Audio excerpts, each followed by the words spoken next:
अस्सलाम वालेकुम वरहमतुल्लाहि वबरकातुहू। उम्मीद है कि मेरे तमाम दोस्त, मेरे तमाम फ्रेंड्स खैर खैरियत से होंगे। जैसा कि आप जानते हैं कि मेरा नाम उबैदुर्रहमान है, मेरा यूट्यूब चैनल उबैदुर्रहमान अली के टीवी चैनल। आज अपने गांव में हूँ। देखें कैसा खूबसूरत माहौल है, कैसा खूबसूरत मंज़र है। तो बैठा था, मैंने कहा कि आज थोड़ा बैठ के विज़िट भी कर लूँ, और तबीयत भी सही नहीं थी। वालेकुम सलाम मुजम्मिल सिंह, क्या हाल है? अल्हम्दुलिल्लाह, आप सुनाए? अल्लाह का शुक्र है। तबीयत कैसे है, क्या कर रहा है? बस ऐसे गांव का माहौल देख रहा हूँ। स्कूल नहीं गया आज? नहीं, क्यों?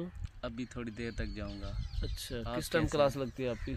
1 बजे। अच्छा अच्छा, सही है, अल्लाह खैर करे। और ठीक है, तबीयत से ठीक है? जी अल्हम्दुलिल्लाह, आप मैं भी सुनाए? निकम्मा बैठा था, मैंने कहा चलो ये हरियाली, ये सब्ज़ा दोस्तों को, व्यूवर्स को दिखाऊं कि वो भी देखें।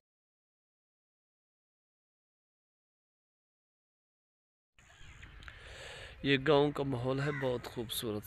देखें आज आसमान भी बहुत खूबसूरत लग रहा है, माशाल्लाह तबारक अल्लाह। हमने ये प्याज लगाए हुए हैं, हमारे अपने हैं। ये देखें माशाल्लाह, खूबसूरत खूबसूरत माहौल, खूबसूरत मंज़र है। ये देखें कैसा लग रहा है आपको माहौल ये गांव का। ये आम के दरख्त हैं।